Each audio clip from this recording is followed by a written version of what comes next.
ꯑꯍꯥꯟꯕꯃꯛꯇꯗ ꯉꯥꯡꯈꯪ ꯄ꯭ꯔꯃꯦꯁꯣꯔꯅ ꯀꯪꯂꯩꯄꯥꯛ ꯑꯁꯤꯒꯤ ꯃꯅꯨꯡ ꯑꯃꯁꯨꯡ ꯃꯄꯥꯟꯗ ꯂꯩꯔꯤꯕ ꯂꯣꯜ ꯃꯌꯦꯛꯄꯨ ꯅꯨꯡꯁꯤꯖꯕ ꯃꯤꯇꯩ ꯃꯌꯦꯛꯄꯨ ꯅꯨꯡꯁꯤꯖꯕ ꯈꯨꯗꯤꯡꯃꯛꯄꯨ ꯏꯀꯥꯏ ꯈꯨꯝꯅꯕ ꯎꯠꯆꯔꯤ꯫ ꯆꯦꯅꯦꯜ ꯑꯁꯤꯒꯤ ꯃꯃꯤꯡ ꯃꯅꯤꯄꯨꯔ ꯂꯦꯡꯒ꯭ꯋꯦꯖꯦꯁ ꯐꯤꯆꯔꯁ ꯍꯥꯏꯅ ꯀꯧꯖꯩ꯫ ꯉꯁꯤ ꯅꯩꯅꯒꯗꯕ ꯑꯁꯤ ꯃꯤꯇꯩꯂꯣꯟꯒꯤ ꯗꯤꯛꯁꯅꯥꯔꯤꯒꯤ ꯃꯇꯥꯡ ꯍꯥꯏꯕꯗꯤ ꯃꯤꯇꯩꯂꯣꯟꯒꯤ ꯋꯥꯍꯩ ꯊꯥꯡꯅꯥꯎꯒꯤ ꯃꯇꯥꯡꯗꯅꯤ꯫ ꯑꯗꯨꯗꯤ ꯑꯩ ꯍꯧꯖꯤꯛ ꯃꯈꯥꯗ ꯆꯠꯊꯖꯔꯛꯂꯒꯦ꯫ पेज नंबर 3 दनी मितैलोल वहाई थांगनाव मितैलोल डिक्शनरी तरुकसुब वहाईदा ककला इंग्लिश की मयेकता मितैलोगी खोंथोकता ककला मिंगता हाइबदी कइनो हाइबदा ककला हाइबसे मिंगता की मनुचली नाउनी पांबी मखल अमा पांबी मखल अमा a kind of plants मसिना इंग्लिश ता ओइबा वहान थोदो हंदरपनी सिना इंग्लिश ता इबा मितैमुकी वहान थो अदुनी मापन सुबा वाहिदा ककलाई ककलाई मिंगता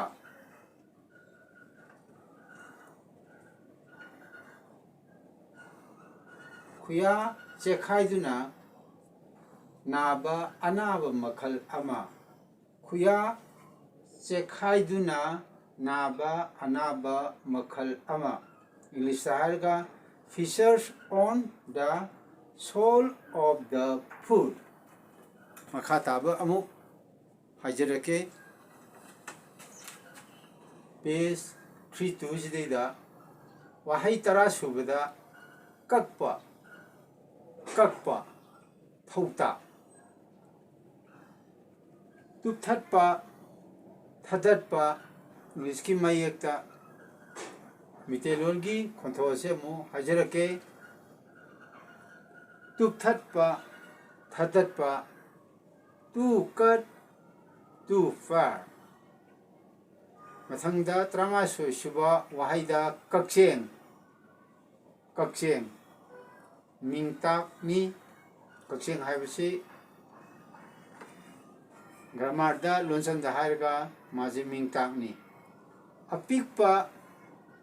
मखोंग तरु पानबा तिल मखल अमा इंग्लिश दा अमुक इंग्लिश की मयेक तमु इबचम पाजरके अपिकपा मखोंग तरु पानबा जीवा मखल अमा इंग्लिश की वाहन थोकता and a small insect having 6 legs वहाई मथंग मथंग हाजरब मतुंगदा अमुहना मितै मयेकी लोनसन सिंग असे आइदि बनान तौबगी मोंग असे करम करमबा मयेकी सिने हाबदो अमुहना हाजरके मितै लोल लोचत लोल नैनबा मितै लोल लोचत लोल नैनबा अहम एसरी 1 अमसुंग 3 एसरी 1 नसिदा लेरे एसरी नंबर 3 नसिदा लेरे इनक लुम अजी फोलिंग तोनी सिदा इनक लुम लेरे सिदाजु इनक लुम लेरे सिना मितै लोल हाइबदा अरुंबा खंगनबा अजी फोलिंग तोनी पांबी हाइबदासु मसे फोलिंग तोन नसिने अजा इनक लुम से फोलिंग तोनी मसी करिगा माने ई गमाने मसी कइनो इंग्लिश दा सेकेंडरी सिंबल ओइना मौसिनबनी मथंगदा एसरिंग नंबर 2 दा मिट इनक सिदा दियासम वालिजी खरा मये खरा वाली हाइबनी मिंगता हाइबनी सिना मिंगता इंग्लिश दा नाउन खंगनै अज मथंगदा एसरिंग नंबर 4 सी एसरिंग नंबर 4 गिजे चेखाइबा हाइबा अने एसरिंग नंबर 4 दा ई लोनसुमजे फोलिंग तोनी अने चेखाइबा हाइ मतमदा ई लोनसुमजे फोलिंग तोनने सिजिनै इंग्लिश दा कमाई इंग्लिश मेकता कमाई पागदगे दु इथोपनी ई लोनसुम लुम अइ मथंगदा मखाताबा एस्ट्रिक नंबर 5 की मतंगदा अमना हाजरके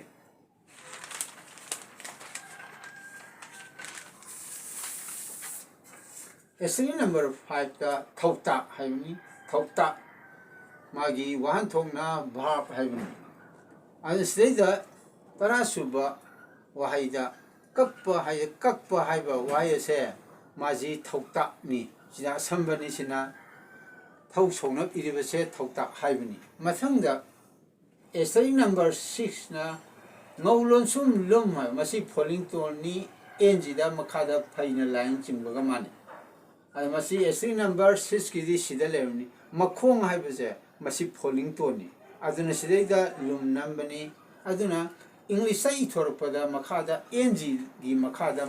phaina line ching makhong hai base phaina line ma chingi je masi kaino falling tone oibinani sina ngau lon sum lum je English sai thok matamda NG makada phaina line ma chingani an makhong hai matamda makhong ne pak matam sida phaina line chinge sidana lum nam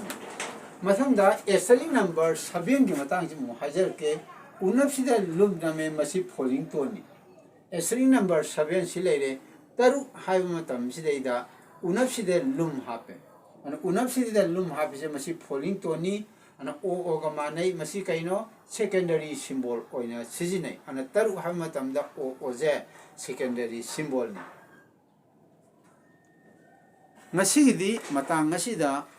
mitai lolgi wahai thangna sigi matang da naina jaba loijare channel asigi maming